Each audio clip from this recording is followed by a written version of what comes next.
พิธีได้จัดขึ้นในวันที่28พฤศจิกายนมานี้โดยการเข้าร่วมของทานอินทวงศ์พรหมจันทร์กรรมการพรรคแขวงเลขาพรรคเมืองมหาไซ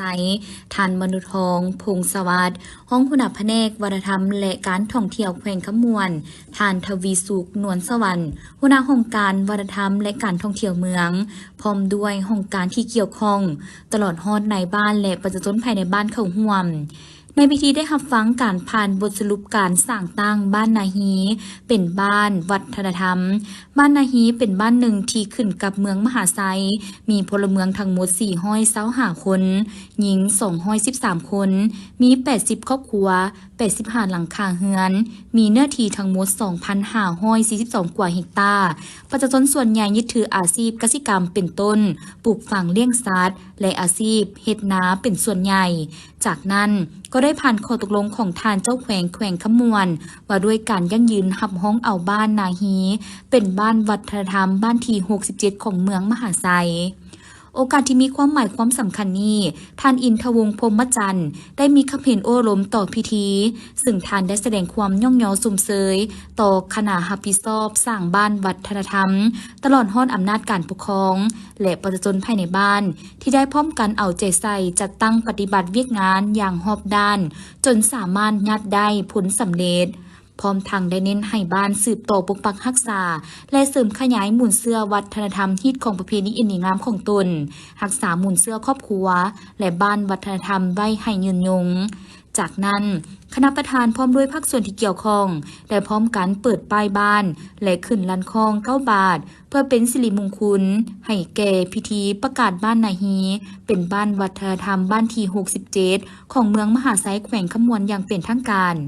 พร้อมกันนี้ทางแผนกวัฒนธรรมและการท่องเที่ยวแขวงและองค์การปกครองเมืองยังมอบเงินจำนวนหนึ่งให้บ้านอีกด้วยต่อเนื่องการปฏิบัติแผนพัฒนาเศรษฐกิจสังคมในระยะ5 ปีผ่านมาของนครเมืองจันทร์มีผลสำเร็จเป็นอย่างดีเฮ็ดให้รวมยอดผลิตภัณฑ์ภายในเพิ่มขึ้นเฉลี่ย 5.34 ส่วนห้อยต่อปี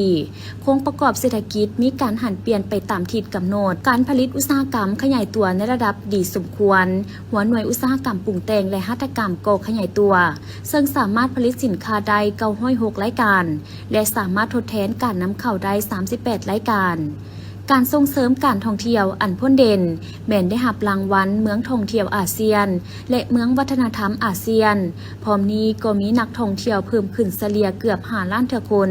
และมีเงินหมุนเวียนหลายกว่า1 ตื้อดอลลาร์สหรัฐในระยะ5 ปีผ่านมานครเมืองจันทร์ยังได้เอาใจใส่ในการแก้ไขความทุกข์ยากด้วยการพัฒนากสิกรรมหอบด้านเป็นกกซึ่งสามารถสร้างตั้งกลุ่มการผลิตได้37กลุ่มและยกระดับได้1สหกรณ์เฮ็ดให้ทั่วนครเมืองจันทร์สามารถลบล้างเมืองและบ้านทุกข์ยากได้ทั้งหมดแล้วในปัจจุบันนครเมืองจันทร์ยังมีครอบครัวทุกข์ยาก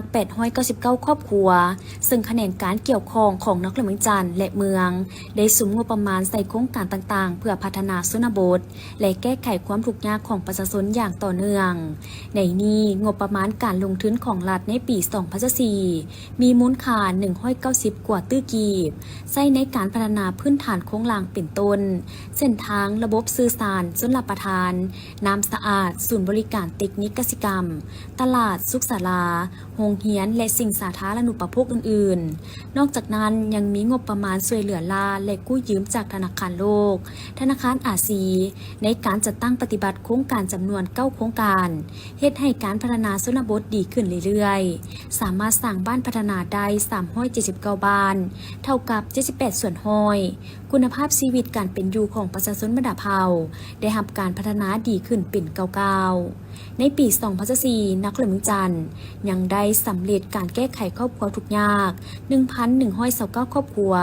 สร้างเมืองเข้มแข็งหอบด้านได้1เมืองแขวงจำปาสักจัดกิจกรรมคาราวานรถ3 ล้อเนื่องในโอกาสวันสถาปนาสาธารณรัฐประชาธิปไตยประชาชนลาวครบรอบ50 ปีและวันคล้ายวันเกิดของประธานไก่สอนผู้วิหารอดีตผู้นำที่แสนเคารพรักของปวงชนลาวทั้งชาติครบรอบ105 ปีโดยมีปริญญาเอกอรุณไซสุนราชเลขาคณะบริหารงานพรรคแขวงจำปาสักมีการนำแขวงการนำแผนกการกรมกองอ้อมคางของแขวงกงศูนย์ใหญ่แห่งสสเวียดนามประจำภาคใต้ลาวกงศูนย์ใหญ่แห่งราชอาณาจักรกัมพูเชียประจำภาคใต้ลาวพร้อมด้วยการนำเมือง การนำนครปักเสเข้าร่วมเฮ็ดให้กิจกรรมมีบรรยากาศฝุ่นฟื้นและมีเนื้อในความหมายลึกซึ้งคาราวาน3ล้อดังกล่าวเริ่มเคลื่อนออกจากห้องว่าการแขวงจำปาสักแล่นตามจุดสำคัญต่างๆและหยุดอยู่เวทีคอนเสิร์ตตลาดกลางคืนแคมป์คลองจากนั้นปริญญาเอกวรรณไสยซาตระกูลเลขาคณะบริหารงานพรรคนครปากเสได้รายงานการก้าเกียมบรรดากิจกรรมต่างๆที่แขวงก็คือนครจัดขึ้นพร้อมทั้งยกให้เห็นความหมายความสำคัญของวันแห่งประวัติศาสตร์ของชาติลาวที่พนักงานก็คือประชาชนลาวทุกทั่วหน้าต้องได้จารึกไว้บ่มีวันลุ่งลืมพร้อมนั้นต้องนำเอาหมุนเสื้อดังกล่าวมาหมุนไส้เข้าในชีวิตส่วนตัวก็คือการปฏิบัติเวียกงานอย่างมีผลสำเร็จการจัดกิจกรรมคาราวานรถ3ล้อครั้งนี้ก็เพื่อเป็นการเฉลิมฉลองวันสถาปนาสาธารณรัฐประชาธิปไตยประชาชนลาวครบรอบ50 ปีและวันคล้ายวันเกิดของประธานไกรสอนพรหมวิหารอดีตผู้นำที่แสนเคารพรักของปวงชนลาวทั้งชาติครบรอบ105 ปีทั้งเป็นการจัดกิจกรรมเพื่อดึงดูดนักท่องเที่ยวจากภายในและต่างประเทศเข้ามาเที่ยวแขวงจำปาสักให้นับมือหลายขึ้นอีกด้วยพร้อมนี้บรรดาทานการน้ำคงแขวงก็ได้ห่วมนับถอยหลังเพื่อจุดดอกไม้ไฟซึ่งเป็นสัญลักษณ์ในการฉลองวันเมืองห้วยทรายแขวงบ่อแก้วร่วมกับเมืองเสียงของแขวงเสียงรายรัฐอาณาจักรไทยจัดกิจกรรมแลนด์มาราธอนข้ามคลองลาวไทยครั้งที่ 4 ประจำปี 2025ซึ่งมีระยะ 12 กิโลเมตรจุดเริ่มต้นแมนอยู่ต่อหน้าด่านขวบมิตรภาพ 4 ฝั่งเมืองเสียงของแขวงเสียงรายประเทศไทยเข้าร่วมพิธีแลนด์มาราธอนข้ามคลองลาวไทยในครั้งนี้มีท่านจอมแพงวิไลสารเลขาคณะบริหารงานพรรคเมืองมีบรรดาคณะนำของ2เมืองเข้าร่วมการแล่นมาราธอนข้ามขั้วมิตรภาพ 4 ฝั่งสาธารณรัฐประชาธิปไตยประชาชนลาวข้ามบ้านปากห่าวไตออก3แยกบ้านป่าอ้อยขึ้นเลียบตามเส้นทางแม่น้ำคลองผ่านตัวเมืองและเข้าสู่เส้นชัยอยู่ที่ต่อหน้าศูนย์ฝึกอบรมของเมืองห้วยทรายแขวงบ่อแก้วการจัดกิจกรรมในครั้งนี้เพื่อแนสายเหตุให้สุขภาพแข็งแรงทั้งเป็นการส่งเสริมการท่องเที่ยวและบ่มีการจับเวลาการแข่งขันสำหรับสาวคนทับอิฐที่เข้าเส้นชัยมีการมอบเหรียญรางวัลและแยกรางวัลประเภทของนักกีฬาจิงทรายในแต่ละประเภทแลนและเพื่อเป็นการโฆษณาปลุกระดมให้ยุติการใช้ความรุนแรงทางเพศร่วมกันสร้างสังคมที่ปลอดภัยให้คนทุกเพศทุกวัยในสังคมเป็นการเสริมสร้างความสัมพันธ์อันดีหัดแน่นความสามัคคีระหว่างประชาชนสองชาติลาวไทยก็คือเมืองห้วยทรายแขวงบ่อแก้วและเมืองเสียงของแขวงเสียงรายราชอาณาจักรไทยให้ดับมือสูงขึ้นไปเคียงคู่กับการส่งเสริมการท่องเที่ยวสองฝั่งคลองแบบยืนยงกองประชุมขอริเริ่มระเบียงตัวเมืองแม่น้ำของครั้งที่ 3ได้จัดขึ้นวันที่3ธันวาคม2565อยู่วงแฮมแลนด์มาร์กนครหลวงจันทน์โดยการเป็นประธานห่วมของทานภูวงศ์วงคำสาวของเจ้าของนครหลวงจันทน์ทานทีละวัดสัมภวามานะผู้อำนวยการฝ่ายการจัดการสิ่งแวดล้อมคณะกรรมาการแม่น้ำของสากลท่านซอนแกบริลดัสผู้อำนวยการเพื่อการร่วมมือภาคพื้นแม่น้ำคององค์การเพื่อการพัฒนาและความร่วมมือแห่งสวิตเซอร์แลนด์ท่านเกรกมันโรผู้อำนวยการองค์การบรรดานครพันธมิตรทานางเบอร์นาเดียอิราวตีจันราเดวีเลขาธิการองค์การตัวเมืองและการปกครองท้องถิ่นในภาคพื้นอาซีแปซิฟิกมีผู้ว่าราชการแขวงหนองคายแขวงขอนแก่นราชอาณาจักรไทยเจ้าแขวงห้องเจ้าแขวงและภาคส่วนเกี่ยวข้องเข้าร่วมท่านผู้วงคำสาวได้กล่าวว่ากองประชุมครั้งนี้เป็นการเสริมสร้างความร่วมมือและแบ่งปันความคิดประสบการณ์ในการแก้ไขปัญหาต่างๆโดยเฉพาะแม่นการแก้ไขปัญหาการบริหารตัวเมืองและการต้านภัยพิบัติในบรรดาประเทศที่มีแม่น้ำคลองไหลผ่านร่วมกันตลอดระยะ1 ปีผ่านมากองประชุมขอริเริ่มระเบียงตัวเมืองแม่น้ำคลองได้กลายเป็นเวทีแห่งการสนทนาแลกเปลี่ยนปรึกษาหารือและประสานสมทบซึ่งกันและกันพร้อมทั้งช่วยกันแลกเปลี่ยนประสบการณ์บ บทเรียนที่สำคัญต่างๆเพื่อให้แต่ละภาคส่วนได้มีการพัฒนาแบบยืนยงระยะผ่านมาพวกเขาได้รับผลสำเร็จในการจัดกองประชุมมาแล้ว2 ครั้งกองประชุม2 ครั้งดังกล่าวได้รับร้องเอาแถลงการณ์ว่าด้วยการร่วมมือเพื่อความยืนยงและร่วมแรงร่วมใจกันในการพัฒนาตัวเมืองร่วมกันถือเป็นบัตรเก้าที่สำคัญในการเสริมขยายบรรดาสมาชิกร่วมกันปรึกษาหารือสร้างความเข้มแข็งเพื่อรับมือกับการเปลี่ยนแปลงสภาพของดินฟ้าอากาศการปกครองที่เสมอภาพรวมทั้งการร่วมมือในระดับภาคพื้นโดยเฉพาะแมนราชอาณาจักรกัมพูเชียสาธารณรัฐประชาธิปไตยประชาชนลาวราชอาณาจักรไทยและเวียดนามนอกจากนั้นก็ได้มีการปรึกษาหารือแบ่งปันปัญหาสิ่งท้าทายเป็นแต่ละระยะเพื่อซอกหาแนวทางในการแก้ไขปัญหาที่ดีที่สุดให้กับแต่ละนครปัจจุบันบรรดานครลุ่มแม่น้ำคองกำลังประเสริญกับสิ่งท้าทายที่หลากหลายมันกำลังเรียกร้องต้องการการร่วมมือจากทุกภาคส่วนสิ่งท้าทายเหล่านี้รวมมีการขยายตัวของประชากรอย่างไววาผลกระทบที่เพิ่มขึ้นของการเปลี่ยนแปลงดินฟ้าอากาศความต้องการอันสลับซับซ้อนของการจัดการขี้เหงื่อและการบำบัดน้ำเปื้อนอุณหภูมิที่เพิ่มขึ้นและความร้อนในตัวเมืองพร้อมทั้งปัญหาที่เกี่ยวข้องกับความเสมอภาพระหว่างหญิงชายและการมีส่วนร่วมระหว่างประชากรที่อาศัยอยู่ในสังคมนับมือเพิ่มขึ้นทุกปัญหาที่กล่าวไปนั้นนครหนึ่งแมนบ่สามารถจัดการได้โดยลำพังดังนั้นต้องร่วมกันเป็นจิตหนึ่งอันเดียวสุ่มใส่กำลังความสามารถแบ่งปันวิสัยทัศน์ร่วมกันจึงสามารถสำเร็จในการต่อสู้กับปัญหาเหล่านี้สำหรับกองประชุมในครั้งนี้จะได้ร่วมกันเป็นเจ้าการระดมความคิดถือเอากองประชุมในมือนี้เป็นเวทีในการปรึกษาหารือร่วมกันซอกหาวิธีการแก้ไขในต่อหน้าโดยจะได้เน้นใส่บางปัญหาบุริมสิทธิ์ที่สำคัญเช่น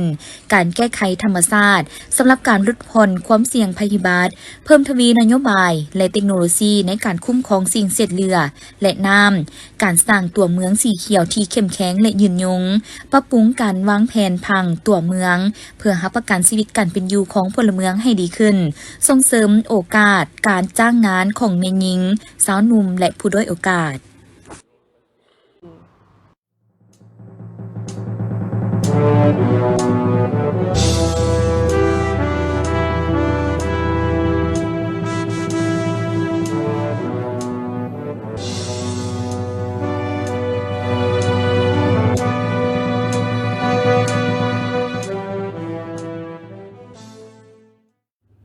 การแสดงศิลปะวัฒนธรรมเพื่อเฉลิมฉลองวันสถาปนาสาธารณรัฐประชาธิปไตยประชาชนลาวครบรอบ50 ปีและวันคล้ายวันเกิดประธานไกรสอนพรหมวิหารครบรอบ105 ปีได้จัดขึ้นในวันที่30 พฤศจิกายนที่หอวัฒนธรรมแห่งชาติโดยการเป็นเกียรติเข้าร่วมของพระนาถานทองลุนศรีสุริตประธานประเทศพร้อมด้วยการนำภาครัฐและภาคส่วนที่เกี่ยวข้องเข้าร่วมอย่างฝุดฟืนท่านนางสวนสวรรค์วิญญาเกตรัฐมนตรีกระทรวงวัฒนธรรมและการท่องเที่ยวได้ขึ้นรายงานว่าการแสดงศิลปะวรรณคดีมิตรภาพลาวเวียดนามในครั้งนี้แม่นเวียกหนึ่งที่เป็นการประกอบส่วนอันสำคัญเข้าในการศึกษาอบรมให้คนรุ่นใหม่เห็นได้ถึงมูลเสื้อการนำพาที่สลัดซองใส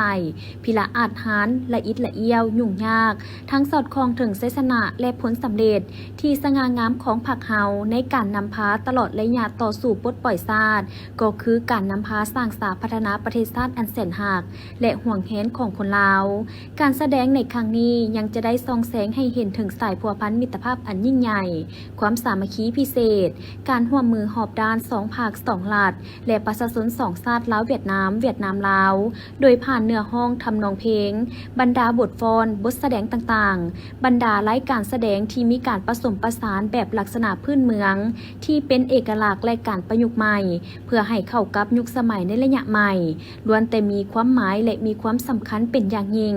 ที่พัวพันถึงหมุนเสื้อต่อสู่กูซาดและผลสำเร็จที่ประเทศชาติญาติมาได้อย่างสมบูรณ์ฮอดสู่มือนี้เป็นการแสดงเพื่อคำนับสมเสยเฉลิมฉลองวันสถาปนาสาธารณรัฐประชาธิปไตยประชาชนลาวครบรอบ50 ปี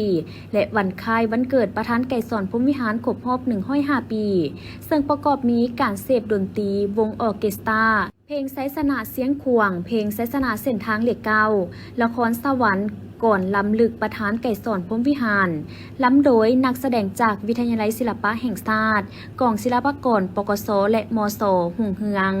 นอกนี้ยังมีการแสดงเดินแบบหลายนักก้าวสู่มรดกโลกนักแสดงจากสถาบันรัตนบริหารธุรกิจและมิสเอิร์ธลาวมิสเฟนซิป2025ห้องรวมหมู่หญิงซ้ายจากบรรดากองแสดงเพลงทะเลใส่น้ำใจลาวเวียดนามเพลงเส้นใสทางรถไฟลาวจีนนักห้องจากกองศิลปากรแห่งชาติกองละครแห่งชาติและวิทยาลัยศิลปะแห่งชาติมีรายการแสดงจากสาธารณรัฐสังคมนิยมเวียดนามมีฟ้อนธงนาสี่คำจากกองศิลปากรกองทัพการแสดงเสียงแค้นดังไปไกลสู่มรดกโลกจากสโมสรด่านสร้างและมสพลทันกายศิลป์สามัคคีคือพลังจากกองกายศิลป์แห่งชาติฟ้อนกรรมกรลาวฟ้อนตำรวจประชาชนจากกองศิลปากรปกสห้องหมู่หญิงเพลงมาลาอาเซียนนักแสดงจากวิทยาลัยศิลปะแห่งชาตินักห้องจากกองศิลปากรแห่งชาติกองละครแห่งชาติและวิทยาลัยศิลปะแห่งชาติฟ้อนกองทัพลาวก้าวเดินนักแสดงจากกองศิลปากรกองทัพและฟ้อนเมืองลาวใหม่หมั่นยืน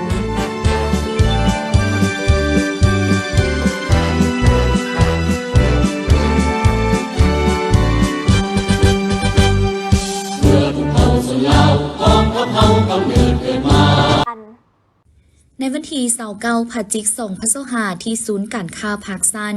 บริษัทลาวธานีได้จัดพิธีเปิดตัวรถอวตาร 11 และ 12 โดยมีสโลแกน New Era New Luxury ที่มีความหมายว่าความหรูหราเหนือระดับที่ท่านสัมผัสได้ซึ่งได้เปิดตัวแทนจำหน่ายอย่างเป็นทางการโดยมีท่านรัศศรีพลพิมพ์พระจันทร์ Managing Director ลาวธานีมิสเตอร์นิโคกัวนานอวตาร Overseas Division Director ดร.จางฟาน Product Manager of สางาน Southeast Asia มีคู่ร่วมธุรกิจแขนงการที่เกี่ยวข้องบรรดาแขกถึกเชิญลูกค้าพร้อมด้วยสื่อมวลชนเข้าร่วมในโอกาสดังกล่าวท่านรัศศรีพลพิมพ์พระจันทร์ได้กล่าวว่าในการเปิดตัวในครั้งนี้ทางกลุ่มบริษัทลาวธานีได้ประกาศวิสัยทัศน์ยกระดับการขับขี่สู่อนาคตภายหลังที่ได้รับใช้สังคมมาหลายกว่า 40 ปีด้วยมาตรฐานบริการระดับสากลและความมุ่งมั่นเพื่อที่จะมอบคุณภาพชีวิตที่ดีให้กับลูกค้าการเปิดตัวอวตารในครั้งนี้เพื่อจะนำทุกท่านก้าวเข้าสู่ยุคสมัยของรถไฟฟ้าซึ่งอวตารบ่เพียงแต่เป็นรถระดับพรีเมียมเท่านั้นแต่ยังมีความล้ำสมัยเทคโนโลยีขั้นสูงอีกด้วยพร้อมทั้งเป็นสัญลักษณ์ของอนาคตที่ยืนยงที่ผสมผสานระหว่างความหรูหรานวัตกรรมและความรับผิดชอบต่อสิ่งแวดล้อมให้กับคนลาวพร้อมเดียวกันนี้ท่านนางบัวแก้วพรวิดา Sales and Marketing Manager of Avatar ลาวก็ได้ขึ้นกล่าวภาพรวมของ Avatar ว่าจุดเริ่มต้นของ Avatar แมน 2018 โดยการร่วมหุ้นระหว่าง 3 บริษัทยักษ์ใหญ่คือซางอาน CATL และหัวเว่ยโดยได้นักออกแบบชื่อดังจากเยอรมันมิสเตอร์นาเดอร์ภายใต้ 3 หัวใจหลักที่สำคัญของอวตารนั่นก็คือไฮเทคเทคโนโลยีอัจฉริยะระดับสูงจากซางอาน CATL และหัวเว่ยไฮสไตล์การออกแบบที่สวยงามล้ำสมัยโดดเด่นเป็นเอกลักษณ์โดยนาเดอร์ดีไซเนอร์ไฮวารูนประสบการณ์ผู้ใช้ระดับพรีเมียมคุ้มค่าที่สุดในระดับความหรูหราซึ่งจุดเด่นของ Avatar 11 เซิร์ฟ5บนนั่งขนาดใหญ่จะเป็น Global Version หัวสาก CCS2 เมนูภาษาไทย Apple CarPlay และ Android Auto ส่วงล่างสปริงแบบนุ่มออกแบบพิเศษความหรูหราทันสมัยแล่นได้ไกลถึง680 กิโลเมตรความแพงของรถ578 แห่งม้า650 นาโนเมตรเป็นรถไฟฟ้าคันทำอิฐในโลกที่สามารถขึ้นภูเอเวอเรสต์ทานแคมได้ประตูเปิดปิดอัตโนมัติความสง่างามหลังคาแก้วกันห้อนกัน UV 99.99 ส่วนห้อยเบาะหนังแท้ NAPA เบาะนอนเอ็นนอน Zero Gravity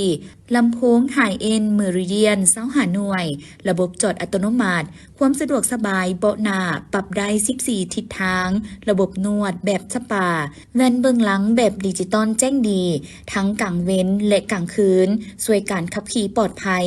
แบตเตอรี่ที่ดีที่สุดในโลก อวตารแมนศูนย์กลางของการเกิดไฟใหม่ จากแบตเตอรี่หรือตัวโหลด ผ่านการทดสอบหลายกว่า600 ล้านกิโลเมตร พร้อมเดียวกันนี้อวตาร 12 รถเก๋งขนาดใหญ่ ซึ่งก็เป็นอีกรุ่นหนึ่งที่มีความหรูหราความรู้สึกขับคือซูเปอร์คาร์ส่วงล่างแบบถุงลม ยกสูง ต่ำได้ เบมโบเบรกเบาะนวดได้4เบาะแอร์อยู่ด้านข้าง ความไว้0 5ห้อย 3.9 วินาที ซึ่งราคาของอวตาร 11 เริ่มต้นอยู่ที่ 55,000 ดอลลาร์สหรัฐ และอวตาร 12 เริ่มต้นอยู่ที่ 59,900 ดอลลาร์ พร้อมกันนั้นยังได้เปิดตัวอวตาร 07 Full Serve ขนาดกลาง5 บนนั่ง ราคาเพียง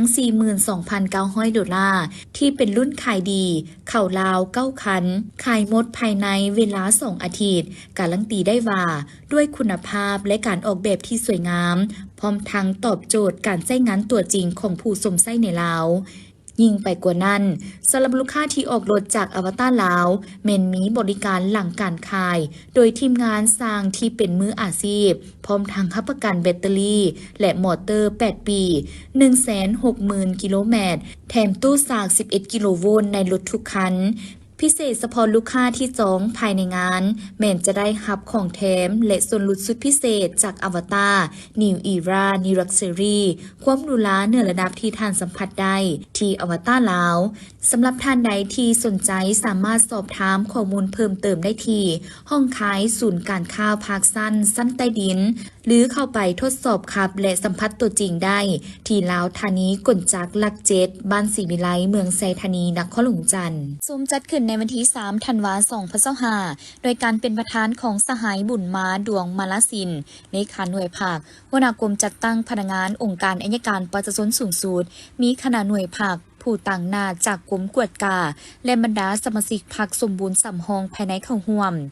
ในกองประชุมได้ขึ้นผ่านบทสรุปการก่อสร้างหน่วยภาคปลอดภัยเข้มแข็งนักแน่นประจำปี